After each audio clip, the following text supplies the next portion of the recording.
and welcome back to my YouTube. So today is episode 2 of Challenging the Mirror. So today I thought what we would do is go on a supermarket shopping, supermarket shopping because I've got no food in, but also I want to give you the knowledge and some suggestions to help you get by with your food and knowing what to eat and when to eat and how to replace certain snacks that you might have all the time. So we're going to go on a supermarket shop. I'm going to buy literally all the stuff that I would buy normally for the next like 4 or 5 days, and then I will go through it all, talk you through why I've bought it, what I bought it for, and ideas basically about what to eat and what not to eat and what I would eat and where I've gone wrong in the past. So we're going to go to Tesco.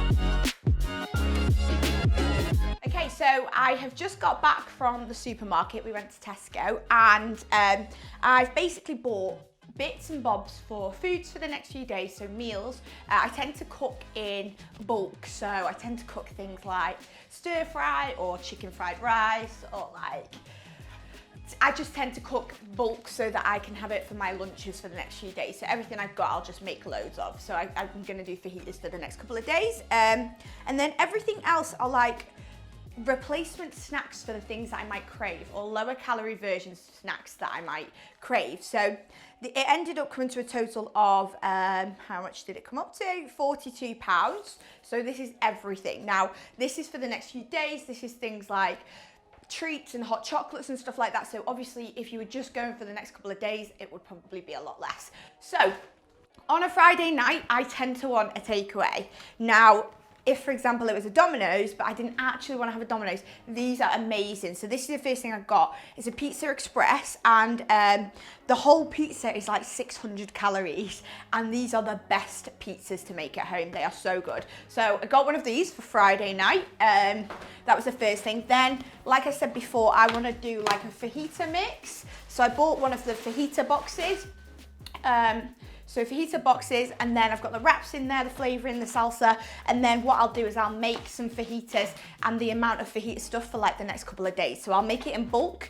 This is the best way, I would say, to prep, because what you are doing is you're making it for your dinner. So for tonight, for example, I'm going to make it for my dinner, and then I'm going to have it for my lunch tomorrow and maybe the day after as well. And what I would do, I would just have it all in like Tupperware, and then I just put it to the side and then have it the next day. So fajitas, like peppers, I got loads of different onion bits. This is something I found really convenient. Now I hate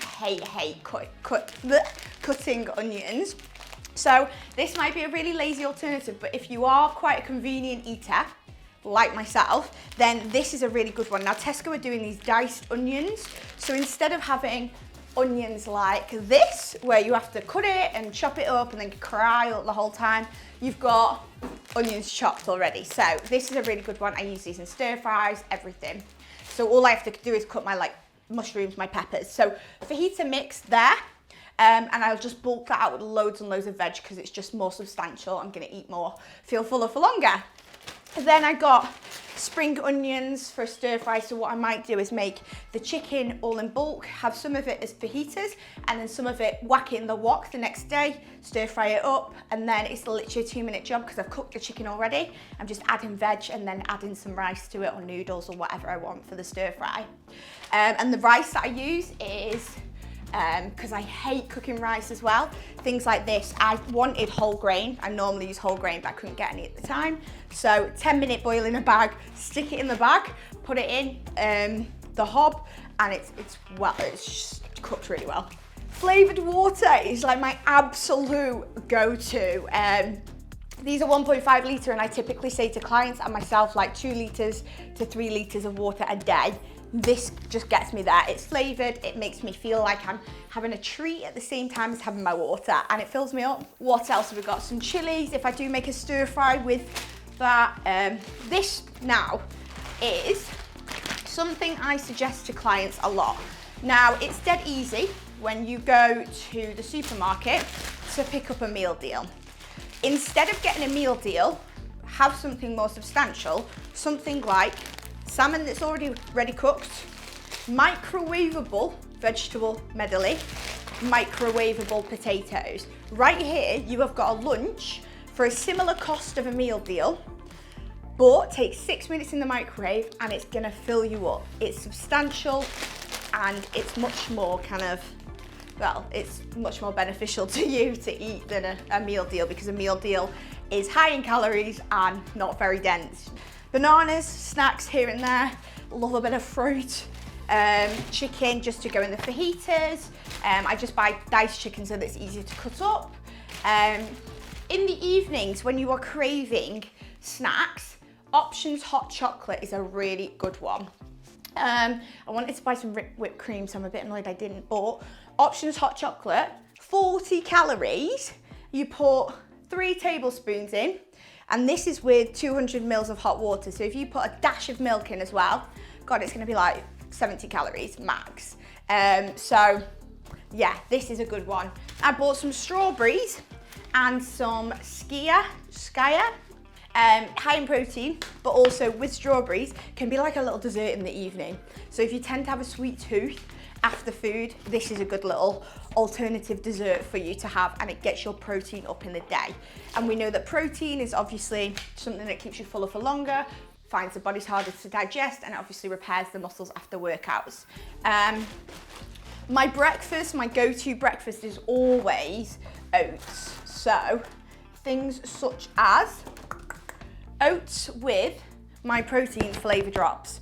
Absolute heaven. Like, such a low calorie breakfast, super convenient, dash of milk in there, stick it in the microwave, add your drops, bang, 200 calories max. This is a really good lunchtime meal. You know, if you're sat on calls all day and you've literally got no time to eat, it's quite high in calories, but it has good amounts of fat in, it has good substantial foods in. It's a nice food. It's probably not overly filling, but it's a good lunch to have instead of your meal deal. Next are my little treats. So, things that I would get into my day to get rid of my sweet tooth kick. As you can probably tell, my sweet tooth, or my thing, is chocolate. So, these digestive slices are incredible for that, because they're not overly amazing, but they hit the spot. I always say, if you love something, don't buy it really. Unless you are planning on having it, don't buy it because you know you'll just eat it all. Freddos, it's just enough to have 1, maybe 2, and in there's 95 calories per bar. Mars ice creams, in one of these, there are 136 calories. Now, not everything is about calories at all, but if you are trying to stay in a calorie goal, which I am, a lot of my clients are, then it's super important to have treats here and there to keep the balance. And if the treats can be lower in calories so that you stay in calories easier, then it's going to be a lot more beneficial to you. You're going to feel great because it means you can have more food in your calories. So it's not always about calories. That's why we've got things like the fruit, the veg to make it substantial, but having things like this so that you can have more in the day is just winner. Love these jellies. Could even add them into your strawberry yogurt and strawberries. Have some jelly as well, jelly and ice cream type thing. Cheese strings as a little snack throughout the day. And otherwise, I've just got another bottle of water, but that is basically the format of how I would how I would buy my food in a week. So I like convenience eating. I am very much a convenient person, don't have a lot of time on my hands. So grabbing something quickly just to go with is perfect for me. And it's probably the same for a lot of you guys as well. And there's nothing wrong with this. As long as you're bulking out your meals with as much veg as you can, you're gonna be fuller for longer. If you're having a substantial lunch, a substantial dinner, and then the snacks that you're having around, if you're trying to keep them lower in calories, it means you've just got more through the day. So this is typically how I would suggest I would eat, getting my water in, having that balance in foods. A couple of other things are like the low calorie syrups, white chocolate if you were having, like, for example, pancakes. It's pancake day coming up very, very soon. And like the Fiber 90 calorie bars, which I didn't get today, but just thought I'd show you those. Otherwise, that's typical food shop for me. So, as far as today's video, that is basically what I wanted to talk to you about. I wanted to talk to you about what I would typically eat, how I would typically eat it. It's not rocket science. If you enjoy a certain food and you want it in your diet, get it in, but work the rest of the calories around it. It's not all about calorie in, calorie out. You want to make sure you're getting decent foods in there. The quality of foods is important, but allow yourself the treat here and there. If you get to a Saturday night and you're craving a chocolate bar, plonk the chocolate bar in and have your food around it. You're allowed to have balance. 7 balanced days over 5 really strict days and 2 really bingey days is so much more beneficial, and you're much more likely to sustain it for a long period of time. And that's the idea with me, is to sustain it and feel like I still have a life. So, thank you so much for watching my video. In the next video, we're going to talk all about mindset and making sure that we're staying motivated. Hopefully see you in the next video. Don't forget, like, comment, subscribe, all that jazz, and I will see you soon. Thanks.